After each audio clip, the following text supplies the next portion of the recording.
Hello दोस्तों, education to इन में आपका स्वागत है। आज हम मैथ के कुछ महत्वपूर्ण प्रश्न लेकर आए हैं। यह आरआरबी ग्रुप डी के प्रीवियस ईयर का ओरिजिनल पेपर है, तो इसे हम सॉल्व करेंगे। तो चलिए हम शुरू करते हैं। तो इसका पहला प्रश्न है, द्विघात समीकरण 4x² + 7x - 21 = 0 के मूलों का योग क्या होगा, यह हमसे पूछा गया है। तो सबसे पहले हम ax² + bx और +c से तुलना करेंगे।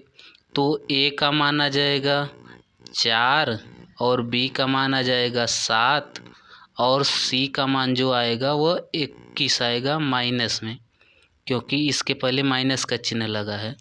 तो मूलों का योग ज्ञात करने के लिए अल्फ़ा प्लस बीटा जो होता है वह -b/a होता है। यह फार्मूला है मूलों का योग ज्ञात करने के लिए। हमसे मूलों का गुणनखंड भी पूछता है, मतलब गुणनफल भी पूछता है। तो होता है अल्फ़ा इंटू बीटा, यानी मूलों का गुणनफल जो होता है वह c/a होता है। तो अगर हम मूलों का योग निकालेंगे तो b का मान 7 है, तो 7/4 यह मूलों का योग है। अगर हमसे मूलों का गुणनफल पूछा होता तो इसका मान होता है -21/4, क्योंकि c का मान 21 है और a का मान 4। तो हाँ, ये इस प्रश्न का सही जवाब होगा वो -7/4। अगला प्रश्न देखते हैं। अगला प्रश्न है 0.16 पर बार है प्लस 0.15 पर बार है माइनस 0.13 पर बार है का मान ज्ञात कीजिए।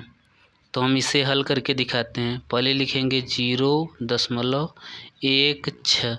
जिस पर बार होता है वो कई बार लिखा होता है, इसलिए उसे हम शॉर्ट में 6 के पावर बार लिखते हैं। उसे दूसरा लिखेंगे 0.15।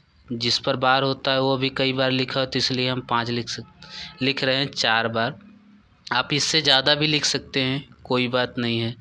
फिर लिखेंगे 0.1 3 3 3 और 3। यह जो है पहले दो का योग होगा और तीसरी वाली संख्या घटेगी। तो हम यहीं तीनों को एक साथ में लिख दे रहे हैं। 5 6 और 5 जोड़ेंगे 11 होगा, 11 में से 3 घटाएंगे 8 होगा। उसी प्रकार दूसरे में भी देखेंगे 6 और 5 11 होता है, 11 में से 3 घटाएंगे 8 होगा। उसी प्रकार अगली भी संख्या 8 होगी, उसके बाद अगली भी संख्या 8 होगी। यहाँ देखेंगे 1 में 1 जोड़ेंगे 2 होगा, 2 में से 1 घटाएंगे तो 1 होगा। यहाँ दशमलव लगेगा, यहाँ 0। हम इसे इस रूप में भी लिख सकते हैं 0.1। 8 पर बार लगा देंगे क्योंकि 8 लगातार है। इस प्रकार के प्रश्न को हमने पिछले वीडियो में हल करने का तरीका बताया था। इसे हम लिख सकते हैं 18 - 1।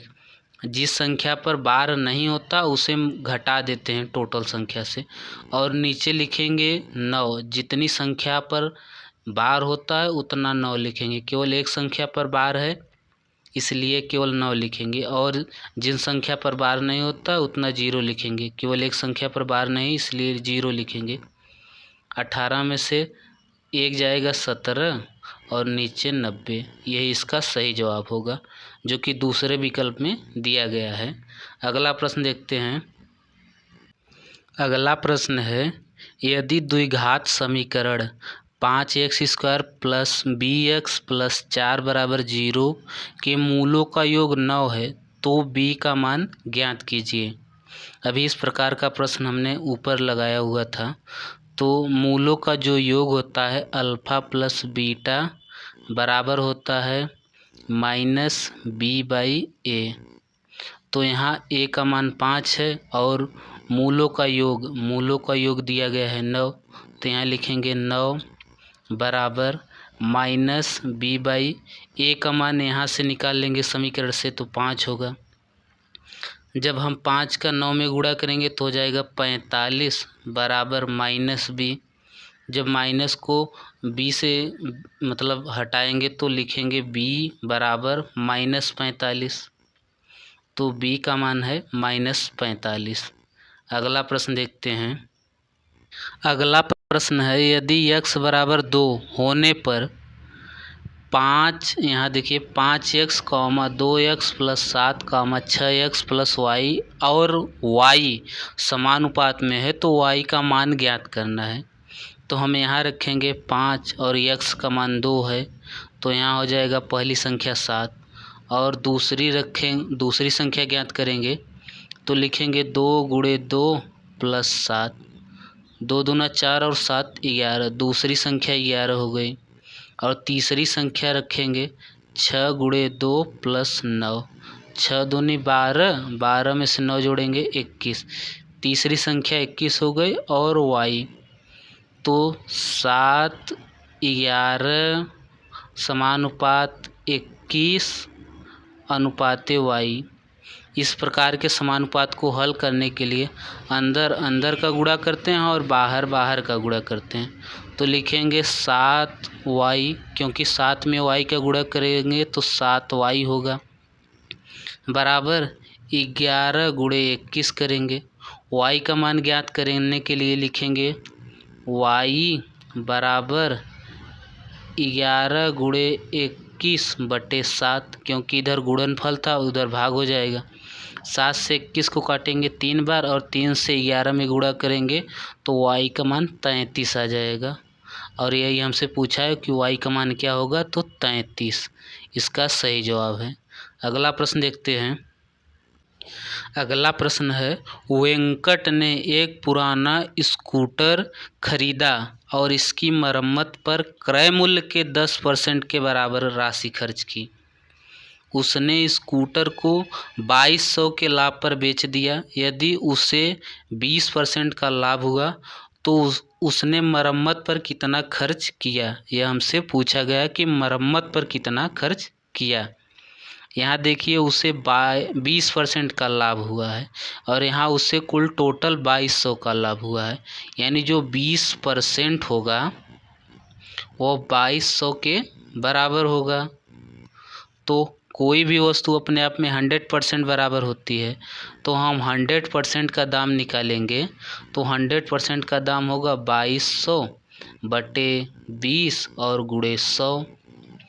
तो जो सेलिंग प्राइस होगा, यानी जो इसका मान होगा 100% का, वह 1100 होगा, 11,000 होगा, क्योंकि यह जीरो केवल एक जीरो काटेगा और 2 से काटेंगे 11 बार, तो 11 इधर है, 1 जीरो इधर और 2 जीरो इधर, तो 11,000 जो रुपये है वह सेलिंग प्राइस है, मतलब उतने में उसने बेचा। और इसमें उसने 10% की मरम्मत खर्च जोड़ा है 11,000 में। तो अगर हम वस्तु का क्रय मूल्य निकालें तो इसमें खर्च भी जोड़ा है 10%, तो कोई वस्तु होगी 100% होगी, उसमें 10% मरम्मत के लिए भी जोड़ा गया है, तो यानी 11 जो 110% होगा उसका मान है यहाँ 11,000। तो 10% मान निकालेंगे क्योंकि 10% की राशि खर्च की है, तो 11,000 बटे 110 गुणे 10, तो इसका मान जब काटेंगे तो आ जाएगा 10% का मान होगा 1,000, यानी उसने मरम्मत पर कुल कितनी राशि खर्च की थी, तो 1,000 राशि उसने खर्च की थी। अगला प्रश्न देखते हैं। अगला प्रश्न है, ए ने एक साड़ी को 11 दिन में, बी ने उसे 20 दिनों में और सी ने उसे 55 दिनों में पेंट कर सकता है। यदि वे स्वतंत्र रूप से काम करते हैं, यदि कार्य को पूरा होने तक प्रत्येक विषम संख्या वाले दिन पर बी द्वारा ए की सहायता की जाती है और प्रत्येक सम संख्या वाले दिनों पर सी द्वारा ए की सहायता प्रदान की जाती है, तो कार्य कितने दिनों में पूरा किया जा सकता है, यह हमसे पूछा गया है। तो यहाँ लिखेंगे ए, बी और सी। ए जो कर रहा है वह 11 दिन में कर रहा है, बी जो कर रहा है वो 20 दिन में कर रहा है और सी जो कर रहा है वो 15 दिनों में। तो इसका एलसीएम लेंगे, एलसीएम जो होगा वह 220 होगा। 11 से इसे काटेंगे तो ए की क्षमता जो होगी वह 20 होगी, बी की क्षमता 11 होगी और जो सी की क्षमता है वह होगी 4। तो हमसे कह रहा है कि ए जो है बी मतलब ए की सहायता विषम दिन पे बी करता है और सम वाले दिन पे ए करता है। यानी हम मान लीजिए पहला दिन यहाँ, दूसरा दिन यहाँ, तो पहला दिन जो विषम होगा वह बी और ए कार्य करेंगे क्योंकि बी सहायता करेगा ए का। तो बी 11 कार्य करता है और ए 20 करते हैं। तो पहले दिन होगा 31 कार्य और दूसरे जो सम दिन है यानी जो सम दिन में है वह सी सहायता करता है। तो सी 4 कार्य करेगा, ए 20 कार्य करेगा यानी 24 कार्य। यानी इन दोनों को जोड़ेंगे तो आ जाएगा 55। पहला दिन दूसरा दिन 55 कार्य जो है वह 2 दिनों में हुआ। पहले दिन 31 कार्य हुआ, दूसरे दिन 24 कार्य हुआ। यह मैंने 31 कैसे लिखा, क्योंकि ए कार्य करता है बी 20 दिन में और बी की क्षमता है 11, तो बी की सहायता से ए द्वारा किया गया कार्य। तो बी 20 करता है और ए 20 करता है, बी 11 करता है, इन दोनों का योग है। उसी प्रकार दूसरे दिन 20 और 4 जोड़ेंगे 24 आएगा। तो 55 कार्य हो रहे हैं 2 दिन में। इसमें अगर हम 4 का गुणा करें, 4 का जब गुणा करेंगे तो आ जाएगा 220। यानी 220 टोटल कार्य हैं। तो 4 दिन में कार्य होगा और इसे भी 4 से गुणा करेंगे यानी 8 दिन में टोटल कार्य समाप्त हो जाएगा। और यही हमसे पूछा है कि कार्य पूरे कितने दिन में समाप्त किया जा सकता है। तो इसका सही जवाब होगा 8 दिन। अगला प्रश्न देखते हैं। अगला प्रश्न है, राम की आयु 55 वर्ष है और सोम की आयु 25 वर्ष है। कितने वर्ष पहले राम की आयु सोम की आयु की 3 गुनी थी? यह हमसे पूछा गया है। तो इस प्रकार के प्रश्नों को आप विकल्प से हल करेंगे तो जल्दी से हल हो जाएगा, क्योंकि वह कह रहा है कि 55 वर्ष उसकी आयु है राम की और सोम की आयु 25 वर्ष है। अगर हम क्योंकि यहाँ कह रहा है कितने वर्ष पहले वह 3 गुनी थी, कितने वर्ष पहले राम की आयु सोम की आयु की 3 गुनी थी। अगर हम पहले विकल्प से घटाएंगे तो 55 में से 7 घटाएंगे 48 हो जाएगा और इसमें से 7 घटाएंगे 18 हो जाएगा। यह इसका 3 गुना नहीं है, तो पहला विकल्प गड़बड़। दूसरा घटाएंगे 55, इसमें से 55 घटाएंगे तो हो जाएगा 40 और इसमें से 15 घटाएंगे तो हो जाएगा 10। और इसका भी यह 3 गुना नहीं है, यानी दूसरा विकल्प भी गलत हो गया। तीसरा, अगर हम 55 में से 10 घटाएंगे तो हो जाएगा 45, इसमें से 10 घटाएंगे तो हो जाएगा 15। यह इसका 3 गुना है, यानी जो तीसरा विकल्प है यह इसका सही जवाब है। और विकल्प से आप सवाल हल करेंगे तो जल्द ही यह सवाल हल हो जाएगा। अगला प्रश्न देखते हैं। अगला प्रश्न कह रहा है कि 18.5 सेंटीमीटर गुणे 12.5 सेंटीमीटर गुणे 10 सेंटीमीटर विमाओं वाले एक घनाभ को सभी तरफ से पेंट किया जाना है। पेंट किए जाने वाले भाग का क्षेत्रफल ज्ञात कीजिए। तो हमसे यह पूछा है कि जितना पेंट किया हुआ, मान लीजिए कोई घनाभ है, तो मान लीजिए जैसे हम घनाभ बना दे रहे हैं,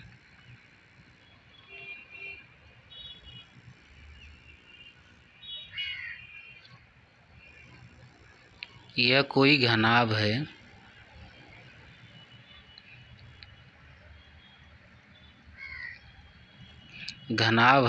तो इसके ऊपर भी कलर किया जाएगा, नीचे भी कलर किया जाएगा और बगल बगल भी किया जाएगा। यानी इस घनाभ के टोटल सरफेस एरिया हमें ज्ञात करना है। तो टोटल सरफेस यानी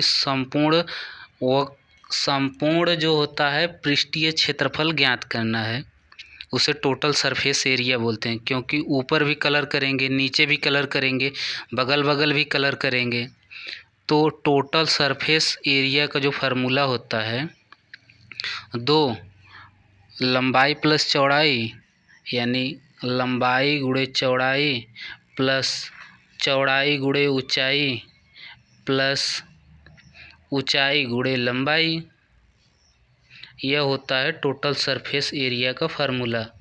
तो हम इसे हल करेंगे, यहाँ लिखेंगे 2, पहले लंबाई में चौड़ाई का गुणा करेंगे यानी 18.5 में 12.5 का गुणा करेंगे तो आ जाएगा 231.25 प्लस लंबाई मतलब चौड़ाई गुणे ऊंचाई करेंगे तो चौड़ाई है ऊंचाई में गुणा करेंगे तो 125 आ जाएगा, प्लस ऊंचाई गुणे लंबाई करेंगे तो आ जाएगा 185। 10 में 18.5 का गुणा करेंगे तो आ जाएगा 185। जब हम इसे टोटल जोड़ेंगे तो टोटल आ जाएगा 541.25। जब हम इसमें 2 का गुणा करेंगे तो आ जाएगा 1082.5 और यही टोटल सरफेस एरिया है जिसे हमें पेंट किया जाना है, जिसका क्षेत्रफल हमें ज्ञात करना है। तो इसका सही जवाब है वह तीसरे विकल्प में दिया गया है 1082.5 सेंटीमीटर स्क्वायर। अगला प्रश्न देखते हैं। अगला प्रश्न है, प्रत्येक 14 सेंटीमीटर लंबी भुजाओं वाली एक समबाहु त्रिभुज का क्षेत्रफल ज्ञात कीजिए। तो समबाहु त्रिभुज का क्षेत्रफल जो होता है वो होता है अंडर रूट में 3/4 ए स्क्वायर। जो ए होता है वो समबाहु त्रिभुज की भुजा होती है और ए का मान दिया है 14 सेंटीमीटर। तो हम क्षेत्रफल ज्ञात करेंगे, लिखेंगे अंडर रूट 3/4 और 14 का स्क्वायर करेंगे तो आ जाएगा 196, क्योंकि ए स्क्वायर होता है और ए होता है वो त्रिभुज की भुजा होती है। तो 14 का स्क्वायर करेंगे 196।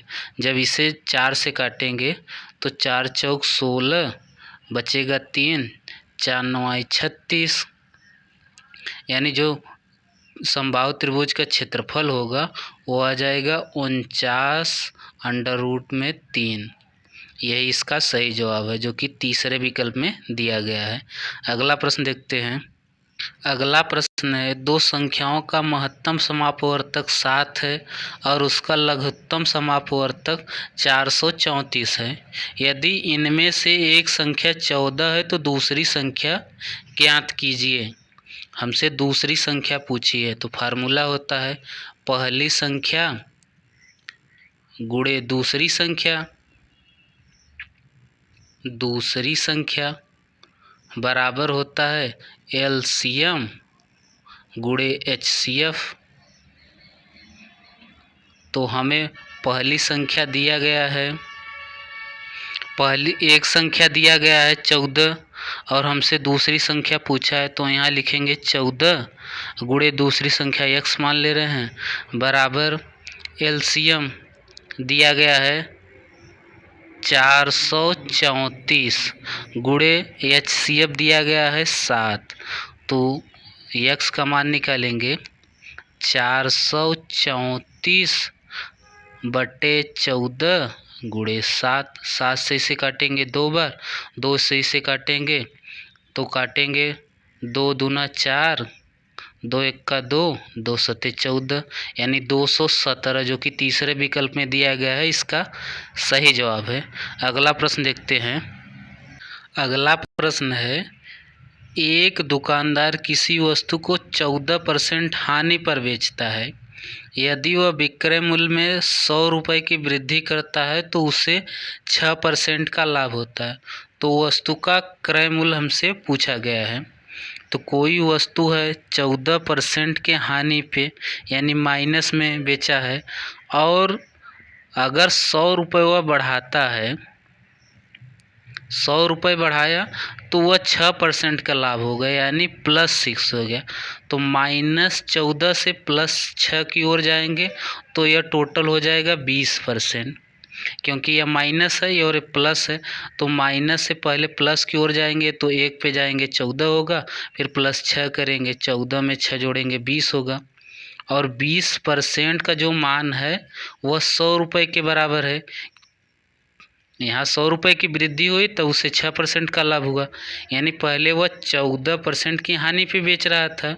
100 रुपये में वृद्धि किया तो उसे 6% का लाभ हुआ, यानी हम 14 से 6 की ओर जाएंगे, माइनस से प्लस की ओर जाएंगे तो हमें 20% मिलेगा, और जो 20% है वो 100 के बराबर है।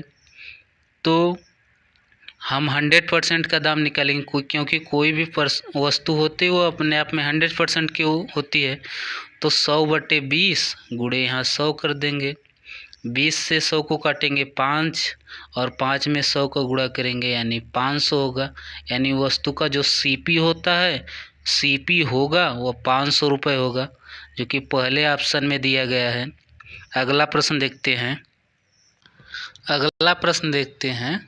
कह रहा है नीचे दी गई आकृति में रेखा एल एम एक समांतर है, एल एम के समांतर है, तो हमें 2x + y का मान ज्ञात कीजिए। यह कहा गया है कि हमें 2x + y का मान ज्ञात कीजिए। तो यहाँ x दिया गया है और यहाँ y दिया गया है। जो एकांतर कोण होते हैं उनका मान हमेशा बराबर एंगल पे होता है। अगर यह 105 है तो यह भी जो एंगल होगा 105 होगा, 105 डिग्री होगा। तब कोई भी समांतर रेखा पर बनी लाइन वो हमेशा 180 डिग्री की होती है। तो अगर यह 105 एंगल होगा, 105 डिग्री का होगा, तो यह जो x होगा तो 180 में से 105 घटा देंगे, यानी x का मान जो होगा वो 75 डिग्री होगा।